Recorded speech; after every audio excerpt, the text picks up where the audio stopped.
ताज्या बातम्यांसाठी महान करेला सबस्क्राइब करा आणि बेल आयकॉनला क्लिक करा। महेश लांडगे तू कसला वाघ, खरा वाघ अजितदादा, रुपाली ठोंबरे यांचा घणाघात। अजित पवार यांच्यावर केलेल्या टीकेनंतर रुपाली ठोंबरे आक्रमक झाले आहेत।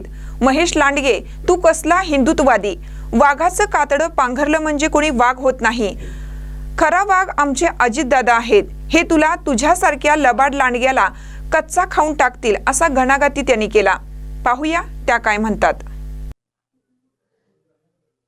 महेश लांडगे तू कसला हिंदुत्ववादी, वाघाचं कातडं पांघरले म्हणजे वाघ होत नसतो, खरा वाघ आमचे अजितदादा आहेत, ते तुला तुझ्यासारख्या लबाड लांडग्याला कच्चा खाऊन टाकतील। चिंचवडच्या देवस्थानामध्ये मंदार महाराजांना गण लावून बोसरीच्या घराची एनओसी कोणी घेतली आठवतंय ना? लोकांना आठवतंय। भंगार चोरणारे तुम्ही कंपनीच्या मशिनरी आणि भंगार चोरल्या तेव्हा औरंगाबादवरनं पोलिसांनी मध्यरात्री उचललं होतं, मुटकुळं करून घेऊन गेले होते। तेव्हा जे अजितदादा आहेत त्यांच्याच पांघरुणाखाली होते, विसरले का तुम्ही? सातत्याने उचलली जीभ लावली टाळ्यासारख्या बोलताय। कोणत्या महिलांच्या बांगड्यांचा आमचा अपमान करतायत की आम्ही बांगड्या घातल्या नाहीत?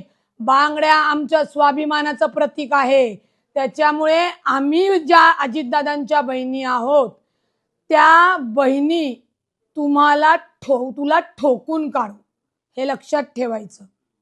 आणि अजितदादांवर बोलताना तोंड सांभाळून बोलायचं।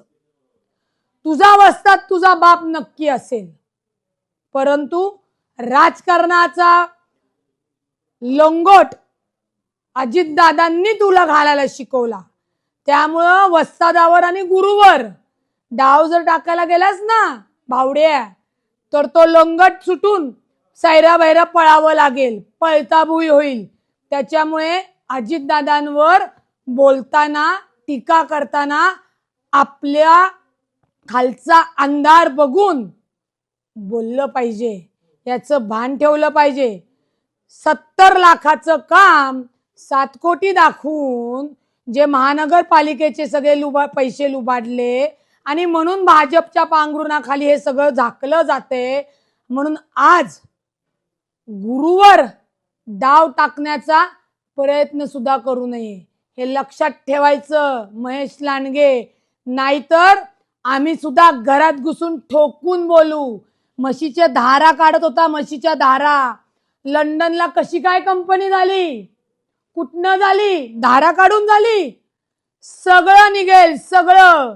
तोंड सांभाळून बोलायचं माननीय अजितदादांवर, नाहीतर याद राखायचं याच बांगड्या घालणाऱ्या महिला अशी काय चपराक देतील की नुसती पळता भुई होईल।